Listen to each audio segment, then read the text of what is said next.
Hello students, आज के class में हम स्टार्ट करने वाले हैं न्यू चैप्टर जिसका नाम है डायज़ोनियम सोल्ट। तो डायज़ोनियम सोल्ट क्या होता है? सबसे पहले कि जब हम किसी भी प्राइमरी एरोमेटिक अमीन की रिएक्शन करवाते हैं नाइट्रस एसिड के साथ एट वेरी लो टेम्परेचर, और टेम्परेचर कितना लो होना चाहिए? 0 से 5 डिग्री सेल्सियस, मतलब 5 डिग्री सेल्सियस से कम होना चाहिए टेम्परेचर। तो क्या होता है उस केस में, जब ये रिएक्शन करवाई जाती है प्राइमरी एरोमेटिक अमीन के with nitrous acid at very low temperature, तो वहाँ पे एक सोल्ट बनता है जिस सोल्ट को हम क्या बोलते हैं? Diazonium salt. और इस रिएक्शन का क्या नाम होता है? डाईएजोटाइजेशन रिएक्शन। तो देखिए, जैसे कि हमारे पास प्राइमरी एरोमेटिक अमीन है, प्राइमरी एरोमेटिक अमीन है, इसकी रिएक्शन हमने किसके साथ करवानी? नाइट्रस एसिड के साथ। लेकिन इस रिएक्शन में हम नाइट्रस एसिड का डायरेक्टली यूज नहीं कर सकते हैं, तो क्या करते हैं हम कि इसमें हम NaNO2 और HCl के मिक्सचर का यूज करते हैं। NaNO2 और HCl का जब हम यूज करते हैं तो इन सीटू का मतलब रिएक्शन के अंदर ही जब ये दोनों आपस में मिक्स होंगे तो HNO2 बन जाएगा। तो डायरेक्ट HNO2 का यूज ना करके हम इन दोनों का सोडियम नाइट्राइट और हाइड्रोक्लोरिक एसिड इसका यूज करते हैं। जब ये दोनों आपस में मिक्स होते हैं तो इन दोनों की मिक्सिंग से HNO2 बनेगा। तो इन सीटू हम यूज बनाते हैं नाइट्रस एसिड को। तो क्या होगा कि जब प्राइमरी एरोमेटिक अमाइन की रिएक्शन HNO2 के साथ करवाई जाती है, टेम्परेचर हमारा लेस देन 5 डिग्री सेल्सियस होना चाहिए। अब लेस देन 5 डिग्री सेल्सियस क्यों होता है उसको भी मैं अभी बताऊंगा। तो उस केस में जब ये रिएक्शन होगी तो इस तरह का एक कंपाउंड बनता है जिसको बोलते हैं बेंजीन डाइज़ोनियम क्लोराइड। अब यहाँ पे क्लोराइड है तो बेंजीन डाइज़ोनियम क्लोराइड बोलेंगे, यहाँ पे अगर फ्लोराइड है तो बेंजीन डाइज़ोनियम फ्लोराइड, तो कुछ भी हो सकता है यहाँ पे काउंटर आयन। तो ये बेंजीन डाइज़ोनियम सोल्ट इसको इन जनरल बोला जाता है, बेंजीन डाइज़ोनियम सोल्ट। अगर यहाँ क्लोरीन है तो बेंजीन डाइज़ोनियम क्लोरीन, फ्लोरीन है तो बेंजीन डाइज़ोनियम फ्लोरीन, अगर सल्फेट है तो बेंजीन डाइज़ोनियम सल्फेट। तो इस तरीके से ये सोल्ट बनता है और इस रिएक्शन को हम बोलते हैं डाईएजोटाइजेशन रिएक्शन। और इस तरह के जो कंपाउंड होते हैं उसको बोला जाता है बेंजीन डाइज़ोनियम सोल्ट, जिसके अंदर ये बेंजीन डाइज़ोनियम आयन होता है। ये बेंजीन, इसके ऊपर ये नाइट्रोजन, ट्रिपल बॉन्ड नाइट्रोजन, यहाँ पे पॉजिटिव चार्ज और यह काउंटर आयन होगा नेगेटिव चार्ज। तो यहाँ पे टेम्परेचर हमने बताया कि लेस देन 5 डिग्री सेल्सियस क्यों होना चाहिए।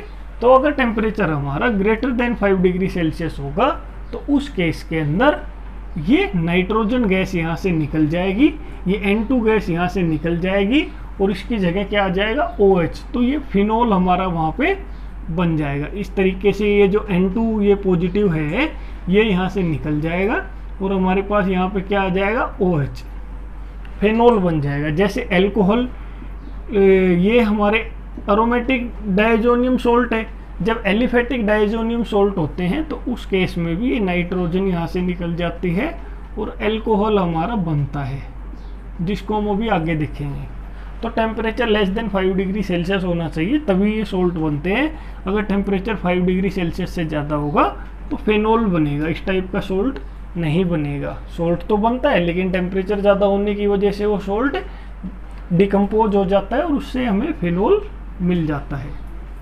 तो इसी तरीके से कोई भी हमारा प्राइमरी एरोमेटिक अमीन हो उसकी रिएक्शन जब भी इस तरीके से नाइट्रस एसिड के साथ करवाई जाएगी तो हमारे पास डाइज़ोनियम सोल्ट बनेगी। अब यहाँ पे मिथाइल ग्रुप है तो यहाँ पे ये इस मिथाइल ग्रुप के ऊपर तो कोई फर्क नहीं पड़ेगा, सिर्फ और सिर्फ इस ग्रुप की रिएक्शन होती है। NH2 से क्या बन जाता है? ये डाइज़ोनियम ग्रुप आ जाता है। डाइज़ोनियम का मतलब दो नाइट्रोजन जो होती है उसको डाईएजो बोलते हैं। तो ये डाईएजोटाइजेशन रिएक्शन देख ली, डाइज़ोनियम सोल्ट क्या होते हैं उसको हमने देख लिया। अब हम मैकेनिज्म देखेंगे, मैकेनिज्म ऑफ डाईएजोटाइजेशन रिएक्शन, कि ये जो प्राइमरी एरोमेटिक अमाइन से है ये जो डाइज़ोनियम सोल्ट बनता है इसका मैकेनिज्म क्या है। तो दो स्टेप होते हैं इसके मैकेनिज्म में।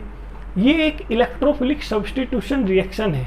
ये कैसी रिएक्शन है? इलेक्ट्रोफिलिक सब्स्टिट्यूशन रिएक्शन है। इसमें क्या होता है कि सबसे पहले इलेक्ट्रोफाइल जनरेट होता है और इस रिएक्शन के अंदर इलेक्ट्रोफाइल क्या होता है? Nitrosonium ion. नाइट्रोसोनियम आयन इसके अंदर इलेक्ट्रोफाइल होता है। तो ये नाइट्रस एसिड, जब ये तो एसिड है जब ये H पॉजिटिव के साथ रिएक्शन करेगा तो यहाँ पे ये जो ऑक्सीजन आपको दिखाई दे रही है इस पे लोन पेयर है, तो ये लोन पेयर के ऊपर H पॉजिटिव हमारा अटैक करेगा और ये इस तरीके से प्रोटोनेशन हो जाएगी इस OH ग्रुप की। अब क्या होगा, अब ये ऑक्सीजन पे जब पॉजिटिव चार्ज आ गया तो ऑक्सीजन पे पॉजिटिव चार्ज स्टेबल नहीं है, इसीलिए ये बॉन्ड यहाँ से ब्रेक हो जाएगा और यहाँ से वाटर फिर फर्दर निकल जाएगा, क्योंकि अब ये गुड लिविंग ग्रुप बन चुका है। तो अब ये बॉन्ड इस तरफ से जब टूटेगा तो इसके दोनों इलेक्ट्रॉन किसको मिल रहे हैं, ऑक्सीजन को, तो नाइट्रोजन पे क्या आ जाएगा, यहाँ पॉजिटिव चार्ज, और इस आयन को हम बोलते हैं नाइट्रोसोनियम आयन। तो नाइट्रोसोनियम आयन यहाँ पे बनता है। तो ये एक इलेक्ट्रोफाइल है, दिस इज एन इलेक्ट्रोफाइल। तो सेकंड स्टेप में क्या होता है, अटैक ऑफ द इलेक्ट्रोफाइल, कि ये जो इलेक्ट्रोफाइल बना है अब ये अटैक करेगा। अब अटैक कहाँ पे करेगा कि ये जो प्राइमरी एरोमेटिक अमाइन जो है इसमें नाइट्रोजन के ऊपर ये लोन पेयर आपको दिखाई दे रहा है, यहाँ पे इलेक्ट्रॉन की क्या है, एक्सेस है, ये इलेक्ट्रॉन रिच है, और यहाँ पॉजिटिव चार्ज है तो ये इलेक्ट्रॉन डेफिशिएंट है। तो ये N पॉजिटिव यहाँ पे इस पे अटैक करेगा। जब ये इस पे अटैक करेगा, देखना बहुत जा रहा है, तो ये जब इसके ऊपर अटैक करेगा तो क्या होगा कि ये इस तरीके से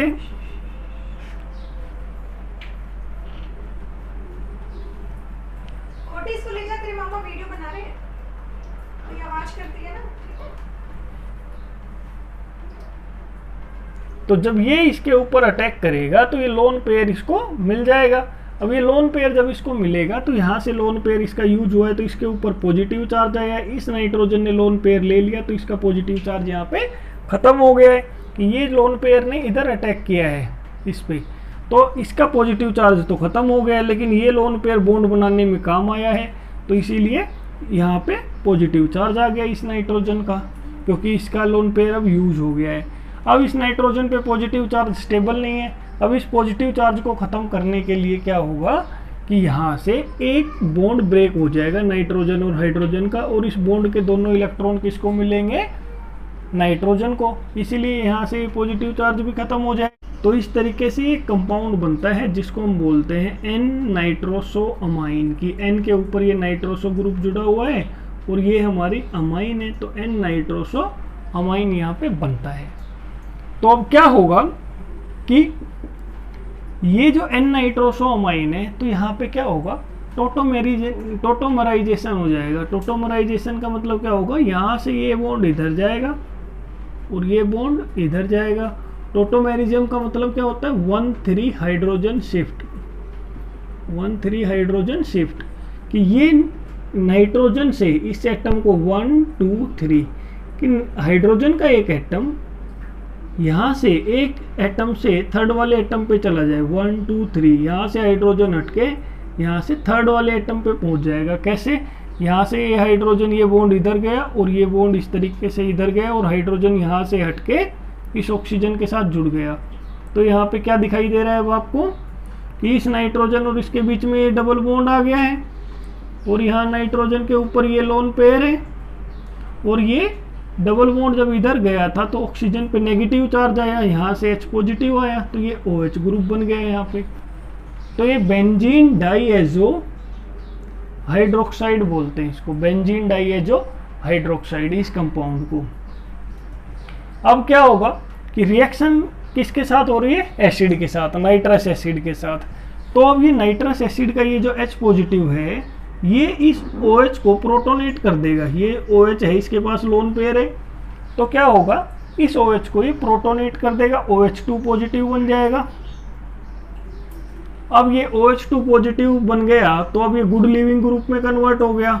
OH ग्रुप क्या होता है, पुअर लिविंग ग्रुप होता है, लेकिन जब इसके साथ एक और हाइड्रोजन जुड़ जाता है और ये पॉजिटिव चार्ज आ जाता है तो ये गुड लिविंग ग्रुप बन जाता है।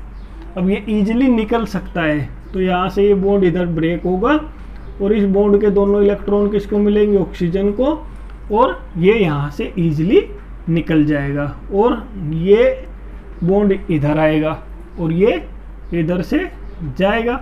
तो यहाँ पे ये जब बॉन्ड इधर आ गया, ये नाइट्रोजन और नाइट्रोजन के बीच में ट्रिपल बॉन्ड बन गया और यहाँ से ये बॉन्ड ब्रेक होके गया है। तो यहाँ पे क्या आ जाएगा, यहाँ पे पॉजिटिव चार्ज आ जाएगा और ये नाइट्रोजन पे तो लोन पेयर इसका एज इट इज रहेगा। तो ये बन गया हमारा बेंजीन डाइएजोनियम आयन। अब इस पॉजिटिव आयन को स्टेबलाइज करने के लिए यहाँ पे क्लोराइड आयन जो यहाँ पे प्रेजेंट था, हमने NaNO2HCl यूज किया था, तो ये इसको स्टेबलाइज करने के लिए क्लोराइड आयन आ जाएगा।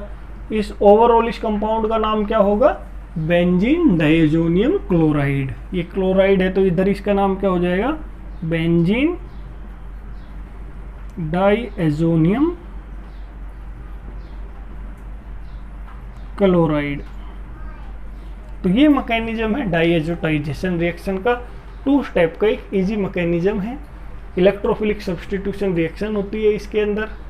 इसके बाद अभी हम देखते हैं structure of benzene diazonium salt. ये जो बेंजीन डाइएजोनियम सोल्ट है इसकी स्ट्रक्चर कैसी होती है, स्ट्रक्चर आप ऑलरेडी देख चुके हो। इस तरह से बेंजीन रिंग होती है, यहाँ नाइट्रोजन और नाइट्रोजन के बीच में ट्रिपल बॉन्ड होता है।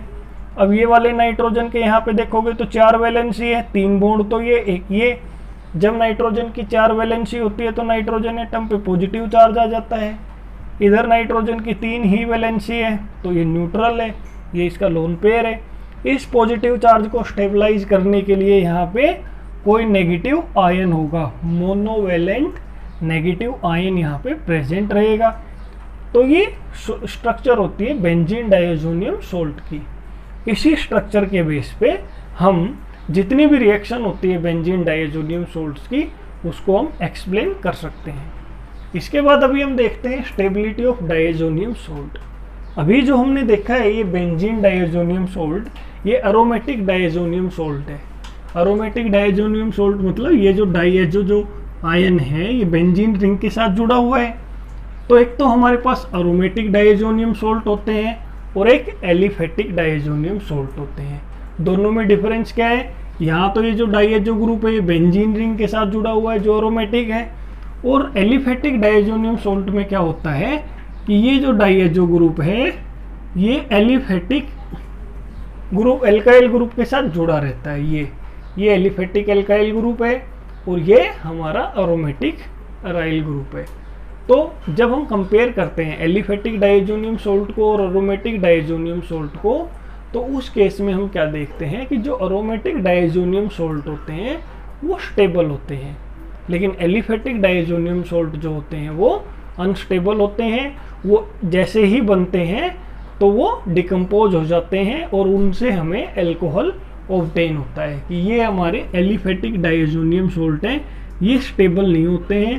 तो इनसे क्या होता है, यहाँ ईजिली ये जो नाइट्रोजन है यहाँ से -N2 गैस निकल जाती है और ये जो बॉन्ड इधर से ब्रेक हुआ है इस तरीके से, इस बॉन्ड के दोनों इलेक्ट्रॉन किसको मिले हैं,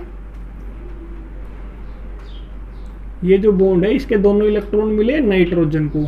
तो इसलिए ये बॉन्ड के दोनों इलेक्ट्रॉन नाइट्रोजन को मिल गए तो R के ऊपर क्या बनेगा, R पॉजिटिव, ये कार्बोकैटायन बनेगा। और ये कार्बोकैटायन रिएक्शन के अंदर जो वाटर होता है उसके साथ रिएक्शन करके एल्कोहल बना देता है। ये R पॉजिटिव और वाटर से OH नेगेटिव इनको मिलता है और एल्कोहल हमारा प्रोडक्ट यहाँ पे बनता है। लेकिन जो अरोमेटिक डाइएजोनियम सोल्ट होते हैं, ऐसे डाइएजोनियम आयन जो बेंजीन रिंग से जुड़े हुए हैं, ये तो स्टेबल थे नहीं, नॉट स्टेबल। या फिर जो एलिफेटिक वाले थे वो तो कैसे होते हैं, अनस्टेबल। लेकिन अरोमेटिक वाले जो डाइएजोनियम सोल्ट होते हैं ये स्टेबल होते हैं। अब ये स्टेबल किस लिए होते हैं, क्योंकि इनके अंदर रेजोनेंस पॉसिबल है। ये बेंजीन रिंग के जो डबल बॉन्ड है वो इस तरीके से रेजोनेंस शो कर सकते हैं। इस रेजोनेंस की वजह से क्या होगा कि ये जो कार्बन और ये नाइट्रोजन एटम के बीच में ये बॉन्ड था, यहाँ पे ये वाला बॉन्ड ही तो ब्रेक होता है, ये वाला बॉन्ड ही तो ब्रेक होता है नाइट्रोजन के, और ये जो एल्काइल ग्रुप का कार्बन होता है ये बॉन्ड ही ब्रेक होता है। लेकिन यहाँ पे रेजोनेंस की वजह से इस बॉन्ड के अंदर क्या आ रहा है, ये डबल बॉन्ड करैक्टर आ रहा है। और जब डबल बॉन्ड करैक्टर आ जाता है तो बॉन्ड हमारा स्टेबल हो जाता है और कंपाउंड भी ओवरऑल स्टेबल हो जाता है। तो डबल बॉन्ड करैक्टर आ जाता है इनके अंदर रेजोनेंस की वजह से, इसीलिए यहाँ से ये जो नाइट्रोजन है ये ईजिली निकलते नहीं है, यहाँ से ये नाइट्रोजन ईजिली नहीं निकलती है। मतलब ऐसा पॉसिबल नहीं होता है कि ये इस तरीके से यहाँ से नाइट्रोजन माइनस N2 गैस हो जाए, निकल जाए और ये हमारा कार्बोकटायन बन जाए। तो ऐसा पॉसिबल नहीं होता है।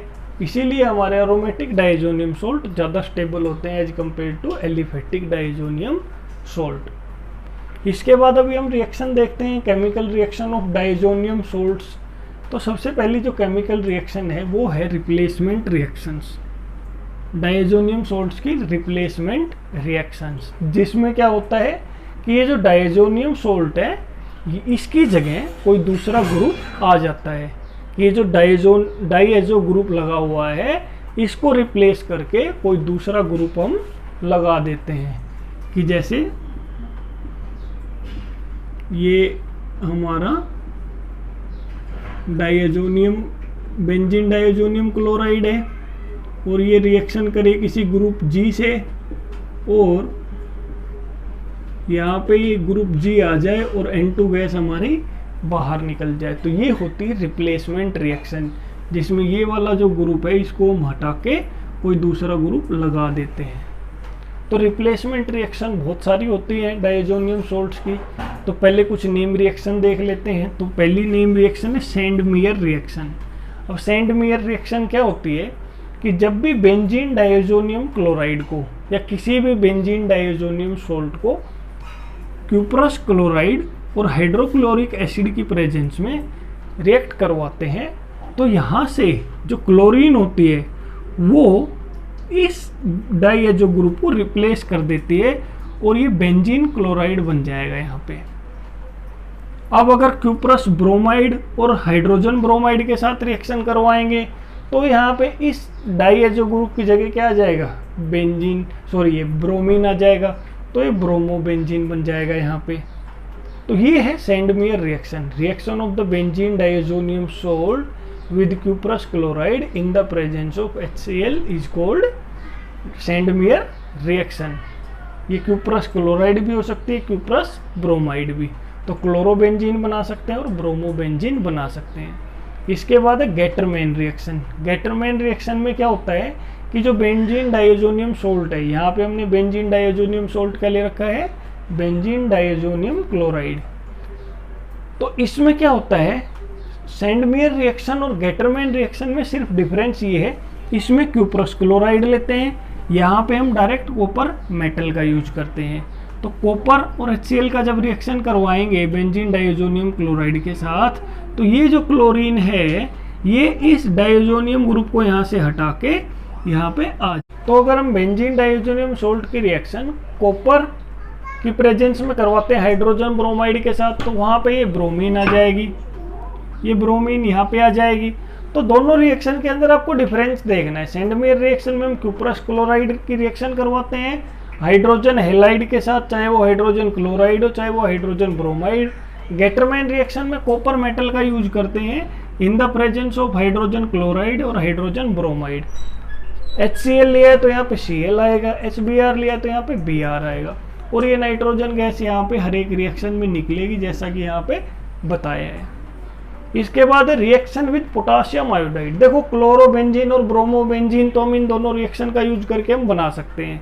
अगर हमें आयोडोबेंजीन बनानी है तो हम क्या करवाएंगे, तो सैंडमेयर रिएक्शन और गेटरमैन रिएक्शन से नहीं बना सकते हैं।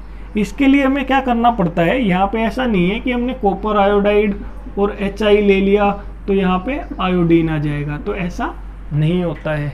इसके लिए हमें क्या करवाना पड़ता है कि जो बेंजीन डाइज़ोनियम सॉल्ट है उसकी रिएक्शन पोटासियम आयोडाइड के साथ करवाते हैं, और जब ये पोटासियम आयोडाइड के साथ रिएक्शन होगी तो ये डाइएजो ग्रुप यहाँ से रिप्लेस हो जाएगा, इसकी जगह आयोडीन आ जाएगा।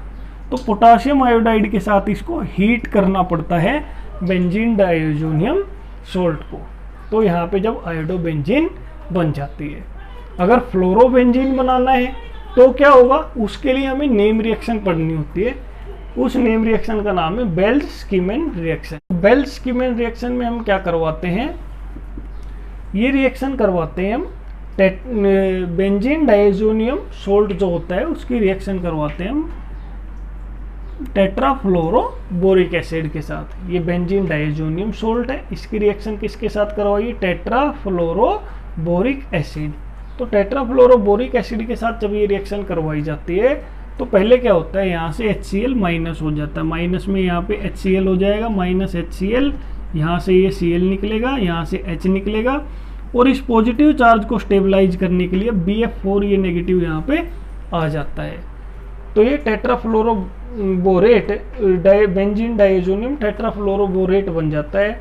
इसको जब हम हीट करते हैं तो यहाँ पे ये डायजो ग्रुप यहाँ से रिप्लेस हो जाता है फ्लोरीन से, और क्या क्या बचेगा हमारे पास, यहाँ से एक फ्लोरीन निकला तो BF3 बचा, और ये N2 यहाँ से निकलेगा तो ये N2 यहाँ से यहाँ पे नाइट्रोजन गैस बन जाएगी। तो इस तरीके से फ्लोरोबेंजीन भी हम बना सकते हैं विद यूज ऑफ बाल्सकीमैन रिएक्शन। तो ये हम सभी तरह की अराइल हैलाइड यहाँ पे बना सकते हैं, क्लोरोबेंजीन, ब्रोमोबेंजीन, आयोडोबेंजीन और यहाँ पे फ्लोरोबेंजीन। तो सभी तरह के अराइल हैलाइड हम रिप्लेसमेंट रिएक्शन से बना सकते हैं, डायजोनियम सोल्ट की रिप्लेसमेंट रिएक्शन से। इसके बाद हाइड्रोलिसिस रिएक्शन, कि बेंजीन डायजोनियम सोल्ट को जब हम हाइड्रोलाइज करते हैं वाटर के साथ में, स्टीम के साथ में जब हम हीट करते हैं, ये स्टीम की फॉर्म में होता है।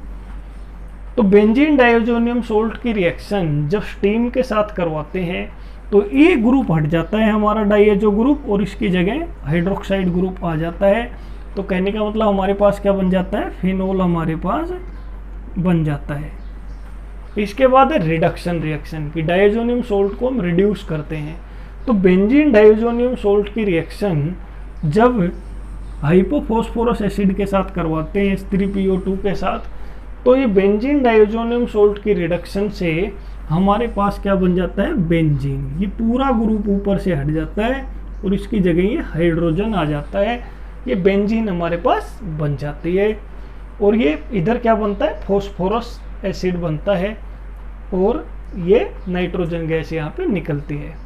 तो इस तरीके से हम डायजोनियम सोल्ट की रिडक्शन भी कर सकते हैं। डायजोनियम सोल्ट की रिडक्शन से हम बेंजीन बना सकते हैं।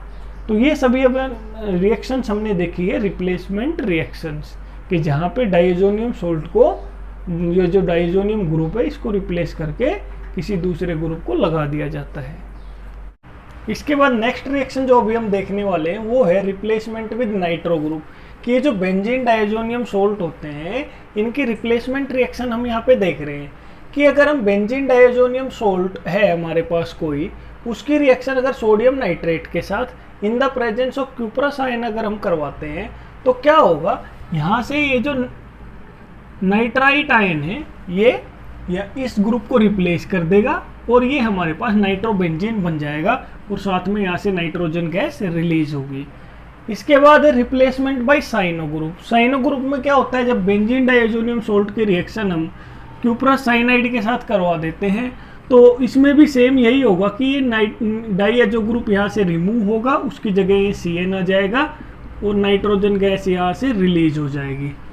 तो ये हमने देख लिए replacement reactions of benzene diazonium salt. इसके बाद अभी हम देखने वाले हैं coupling reactions of diazonium salt, कि डायजोनियम सोल्ट्स की कपलिंग रिएक्शन क्या होती है। तो इसमें क्या होता है कि जो हमारे डायजोनियम सोल्ट होते हैं वो एनिलीन्स और फिनोल्स कंपाउंड के साथ रिएक्ट करते हैं और नए कंपाउंड बनते हैं जिनको एजो कंपाउंड्स बोला जाता है। अब इन एजो कंपाउंड्स जो बनते हैं इस रिएक्शन को हम बोलते हैं कपलिंग रिएक्शन। कपलिंग रिएक्शन में क्या होता है कि जो भी हमारा डायजोनियम सोल्ट है उसकी रिएक्शन हम करवाते हैं या तो एनिलीन्स के साथ या फिर फिनोल्स के साथ, और इस रिएक्शन के अंदर जो हमारा प्रोडक्ट बनेगा उन प्रोडक्ट को हम बोलते हैं एजो कंपाउंड्स, और इस रिएक्शन को बोला जाता है कपलिंग रिएक्शन। फॉर एग्जांपल यहाँ पे देखते हैं, ये हमारा बेंजीन डायजोनियम सोल्ट है, ये इसकी रिएक्शन हम करवा रहे हैं। ये है हमारे पास बेंजीन, इसके ऊपर ग्रुप G लगा हुआ है। अब ये G क्या हो सकता है, NH2 ग्रुप है। अगर ये G की जगह NH2 होगा तो ये एनिलीन बन जाएगा, G की जगह अगर OH होगा तो ये फिनोल बन जाएगा। तो एनिलीन और फिनोल के बारे में हम बात कर रहे हैं। अब ये NH2 की जगह NHR भी हो सकता है, मतलब सब्स्टिट्यूटेड एनिलीन भी हो सकता है। इस एक और हाइड्रोजन को अगर यहाँ से हटा के 2 एल्काइल ग्रुप लगा देंगे, मतलब इस हाइड्रोजन की जगह भी एल्काइल ग्रुप आ जाएगा, तो ये डाई सब्स्टिट्यूटेड एनिलीन हो जाएगी, लेकिन रहेगी तो तब भी एनिलीन ही। तो कहने का मतलब जब भी बेंजीन डायजोनियम सोल्ट की रिएक्शन एनिलीन्स या फिर फिनोल्स के साथ करवाई जाती है तो वहाँ पे कपलिंग रिएक्शन होती है। कपलिंग रिएक्शन का मतलब क्या है कि ये जो पैरा हाइड्रोजन होगा, यहाँ से ये जो पैरा हाइड्रोजन होगा एनिलीन्स का या फिर फिनोल्स का, ये यहाँ से और ये नाइट्रोजन यहाँ से, ये आपस में एक दूसरे के कनेक्ट हो जाएंगे। ये देखिए यहाँ पे ये जो हमारा ग्रुप जी था, इसके पैरा हाइड्रोजन यहाँ से और ये नाइट्रोजन, इनके बीच में ये बॉन्ड बन गया इस तरीके से, इस कार्बन के बीच में और इस नाइट्रोजन के बीच में। तो एक कपल हो गए, एक दूसरे के साथ ये जुड़ गए, अटैच हो गए eight para position of phenol या फिर एनिलीन। तो इसी रिएक्शन को हम बोलते हैं कपलिंग रिएक्शन। ये कपलिंग रिएक्शन जो है ये एक तरीके से इलेक्ट्रोफिलिक सब्स्टिट्यूशन रिएक्शन होती है। इलेक्ट्रोफिलिक सब्स्टिट्यूशन रिएक्शन कि जो हमारे एनिलीन और फिनोल होते हैं इनकी पैरा पोजीशन पे इलेक्ट्रोफिलिक सब्स्टिट्यूशन रिएक्शन हो जाती है इस बेंजीन डायजोनियम। तो क्या बताया मैंने कि ये एक इलेक्ट्रोफिलिक सब्स्टिट्यूशन रिएक्शन होती है जिसमें फिनोल की पैरा पोजीशन पे ये बेंजीन डायजोनियम सोल्ट का ये जो पार्ट है ये कपल हो जाता है, वहाँ पे सब्स्टिट्यूट हो जाता है। इस हाइड्रोजन को यहाँ से हटा देते हैं और उसकी जगह ये नाइट्रोजन यहाँ पे जुड़ जाता है। तो एक इलेक्ट्रोफिलिक सब्स्टिट्यूशन रिएक्शन है जिसको अभी हम देखेंगे यहाँ पे। तो अब कंडीशन क्या होती है कि ये जो डाई एजो कपलिंग है, इस रिएक्शन को हम क्या बोलते हैं, कपलिंग रिएक्शन बोले या डाई एजो कपलिंग बोले, एक ही बात है, क्योंकि इस कपलिंग रिएक्शन में जो कंपाउंड बनता है वो एजो कंपाउंड बनता है। तो ये डाई एजो कपलिंग रिएक्शन के लिए क्या कंडीशन होनी चाहिए, क्या बताया कि फिनोल के साथ जब ये कपलिंग रिएक्शन करवाई जाती है तो ये एल्कलाइन मीडियम में ही करवाई जाती है। लेकिन अगर हम कपलिंग रिएक्शन एनिलीन्स के साथ करवा रहे हैं तो उस केस के अंदर जो हमारा रिएक्शन का मीडियम होगा वो माइल्ड एसिडिक मीडियम होगा, और फिनोल्स के साथ जब कपलिंग रिएक्शन करवाएंगे तो हमारा जो मीडियम होगा रिएक्शन का वो माइल्ड एल्कलाइन मीडियम होगा। तो बस ये बात आपको याद रखनी है।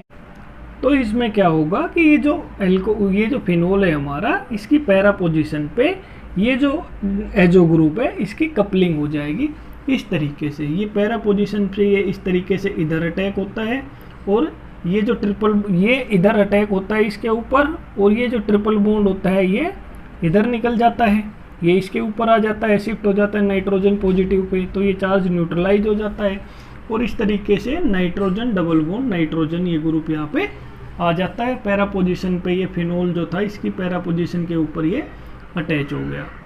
तो अब इसका नाम क्या होता है कि ये पैरा पोजीशन पे देखिए, ये यहाँ पे ये इस कंपाउंड की ये जो रिंग है इसके पैरा पोजीशन पे क्या जुड़ा हुआ है, हाइड्रोक्सी ग्रुप। तो पैरा हाइड्रोक्सी एजो बेंजीन, ये जो इतना पार्ट है, ये जो बेंजीन के साथ ये जो ग्रुप जुड़ा हुआ है इस तरीके से, इसको बोलते हैं एजो बेंजीन। तो ये एजो बेंजीन के इधर पैरा पे जब OH लगा दिया तो ये पैरा हाइड्रोक्सी एजो बेंजीन बन गया। इसी तरीके से एनिलीन की जब कपलिंग करवाएंगे बेंजीन डायजोनियम सोल्ट के साथ तो यहाँ पे मीडियम कैसा होना चाहिए, वीकली एसिडिक मीडियम होना चाहिए, क्योंकि यहाँ पे हमने कंडीशन बताई है। तो वीकली एसिडिक मीडियम के अंदर जब ये रिएक्शन होगी तो ये पैरा पोजीशन से इसके ऊपर अटैक होगा और ये ट्रिपल बॉन्ड यहाँ से ऐसे शिफ्ट होगा। तो क्या होगा, ये इस तरीके से ये हमारे पास कंपाउंड फिर से बन जाएगा। इसका नेम क्या होगा, ये पैरा पोजीशन पे अमाइनो है तो पैरा अमाइनो एजो बेंजीन, इतना ये एजो बेंजीन है, इसकी पैरा पोजीशन पे NH2 ग्रुप है तो पैरा अमाइनो एजो बेंजीन बन जाएगा। इसके बाद अभी हम देखते हैं सिंथेटिक यूटिलिटी कि जो हमने रिप्लेसमेंट रिएक्शंस पढ़ी हैं यहाँ पे बेंजीन डायजोनियम सोल्ट्स की, उन सभी रिएक्शंस का यूज करके हम लेबोरेटरी के अंदर ऑर्गेनिक कन्वर्जेंस कैसे करवा सकते हैं। तो उसमें हम क्या देखते हैं कि देखिए फॉर एग्जांपल हम यहाँ पे ये डिस्कस करने वाले हैं कि नाइट्रोबेंजीन से हमें 1,3 डाइक्लोरोबेंजीन बनाना है। कि हमारे पास स्टार्टिंग में क्या है, नाइट्रोबेंजीन, इससे क्या बनाना है 1,3 डाइक्लोरोबेंजीन बनाना है तो कैसे बना सकते हैं हम। तो जब हमें नाइट्रोबेंजीन से 1,3 डाइक्लोरोबेंजीन बनाना होगा तो उसके लिए हमें डाइएजोनियम सोल्ट्स की ज़रूरत पड़ेगी। तो कैसे बनाते हैं, देखिए कि ये जो हमारे पास नाइट्रोबेंजीन होगा इसकी पहले हम हेलोजिनेशन करवाएंगे। आयरन और Cl2 के साथ जब इसकी रिएक्शन करवाएंगे तो नाइट्रो ग्रुप कैसा है, ये मेटा डायरेक्टिंग ग्रुप है, तो इसके मेटा पोजीशन पे ये क्लोरीन आ जाएगा। इसकी हम रिडक्शन करवा देंगे SnHCl के साथ, तो नाइट्रो ग्रुप की रिडक्शन से ये NH2 यहाँ पे आ जाएगा। फिर जब ये NH2 एक बार यहाँ पे आ जाता है तो प्रोडक्ट की तरफ देखिए हमें क्या चाहिए, यहाँ पे Cl, हमारे पास क्या आ गया NH2। अब NH2 जब बेंजीन के ऊपर जुड़ा रहता है तो वहाँ NH2 की जगह Cl हम कैसे लेके आ सकते हैं, ये अभी हमने थोड़ी देर पहले सेंडमेयर रिएक्शन देखी थी और गेटरमैन रिएक्शन देखी थी। तो इसमें क्या होगा कि इस NH2 ग्रुप को हम डाइएजोनियम सोल्ट में कन्वर्ट कर देंगे NaNO2 और HCl की हेल्प से। तो जब ये डाइएजोनियम सोल्ट यहाँ पे बन जाएगा, इसकी रिएक्शन कॉपर की प्रेजेंस में हाइड्रोक्लोरिक एसिड से करवाएंगे, तो ये जब गेटरमैन रिएक्शन यहाँ पे होगी तो इस ग्रुप की जगह पूरे हमारे पास क्या आ जाएगा, Cl। तो इस तरीके से 1,3 डाइक्लोरोबेंजीन बन जाता है। अगर हमें एनिलीन से 4 नाइट्रोबेंजोइक एसिड बनाना है, कि ये हमारे पास एनिलीन है, इससे हमें ये 4 नाइट्रोबेंजोइक एसिड बनाना है, तो कैसे बना सकते हैं। तो इसमें हमें क्या करना होगा, देखो हमें यहाँ पे तो चाहिए carboxylic acid group, para position पे चाहिए नाइट्रो ग्रुप। तो अब हम क्या करें कि हमें पैरा पोजीशन पे नाइट्रो ग्रुप मिल जाए और NH2 की जगह कार्बोक्सिलिक एसिड ग्रुप मिल जाए। तो पैरा पोजीशन पे नाइट्रो ग्रुप चाहिए तो हमें पहले पैरा ग्रुप पोजीशन पे नाइट्रो ग्रुप लेके आना पड़ेगा। तो हम NH2 की तो डायरेक्ट नाइट्रेशन करवा नहीं सकते हैं, जैसे हमने देखा था जब हमने अराइल अमाइंस के बारे में पढ़ा था कि अगर हम एनिलीन की डायरेक्ट नाइट्रेशन करवाते हैं तो डायरेक्ट नाइट्रेशन एनिलीन की पॉसिबल नहीं होती है। वहाँ पे अगर हम डायरेक्ट नाइट्रेशन की कोशिश करते हैं तो एनिलीन की नाइट्रेशन होने की बजाय उसकी ऑक्सीडेशन हो जाती है। तो हम क्या करवाते हैं, NH2 की रिएक्शन पहले ये एसिटिक एनहाइड्राइड के साथ करवा के इसको प्रोटेक्ट कर लेते हैं, इसकी रिएक्टिविटी को थोड़ा कम कर देते हैं। तो जब ये यहाँ पे इसकी रिएक्शन एसिटिक एनहाइड्राइड के साथ करवाते हैं तो ये एनिलीन की जगह या NH की जगह ये COCH3 आ गया है। अब इसकी रिएक्टिविटी कम हो गई है तो अब हम इसकी नाइट्रेशन करवा सकते हैं। अब यहाँ पे ऑक्सीडेशन रिएक्शन नहीं होगी। तो जब इसकी नाइट्रेशन करवाएंगे तो ये पैरा पोजीशन पे आ जाता है नाइट्रो ग्रुप। अब ये ग्रुप को हम हटा देंगे क्योंकि नाइट्रेशन हमें करवानी थी, नाइट्रेशन हो गई है, तो अब इसी एक्स्ट्रा ग्रुप का कोई यूज है नहीं, तो इस ग्रुप को यहाँ से हटा दिया जाएगा। वो कैसे करते हैं, इसकी हाइड्रोलिसिस करवा देते हैं। इस ग्रुप की जब हम वाटर के साथ रिएक्शन करेंगे तो हाइड्रोलिसिस से ये ग्रुप यहाँ से हट जाएगा और NH2 आ जाएगा। अब यहाँ और यहाँ पे जब हम कंपेयर करते हैं तो हमें NH2 की जगह क्या चाहिए, कार्बोक्सिलिक एसिड ग्रुप। तो अब NH2 की जगह कार्बोक्सिलिक एसिड ग्रुप हम कैसे लेके आ सकते हैं, तो डायरेक्ट कार्बोक्सिलिक एसिड ग्रुप तो हम नहीं ला सकते हैं, लेकिन ये CN ग्रुप को हम साइनो ग्रुप को तो लेके आ सकते हैं और साइनो की फिर हाइड्रोलिसिस से कार्बोक्सिलिक एसिड ग्रुप बन सकता है। वो कैसे करेंगे, गेटरमैन टाइप की रिएक्शन होती है कि इसको हम बेंजीन डाइएजोनियम सोल्ट बनाएंगे, उसकी रिएक्शन फिर कॉपर साइनाइड के साथ करेंगे, क्यूप्रस साइनाइड के साथ, तो ये CN आ जाएगा। इसकी फिर हाइड्रोलिसिस कर देंगे तो ये कार्बोक्सिलिक एसिड ग्रुप यहाँ पे आ जाएगा। तो इस तरीके से हम डाइएजोनियम सोल्ट्स का यूज करके बहुत सारे ऑर्गेनिक कन्वर्जन्स करवा सकते हैं। तो ये है सिंथेटिक यूटिलिटी डाइएजोनियम सोल्ट्स की। तो कुछ और एग्जाम्पल आप ट्राई करिए, जैसे मैंने यहाँ पे किया हुआ है, तो आप और भी दूसरी बुक से इस तरह के एग्जाम्पल्स की प्रैक्टिस कर सकते हैं। तो इसी के साथ ये हमारा चैप्टर ख़त्म होता है। यहाँ पे डाइएजोनियम सोल्ट्स वाला कंप्लीट चैप्टर यहाँ पे हमने पूरा कर लिया है।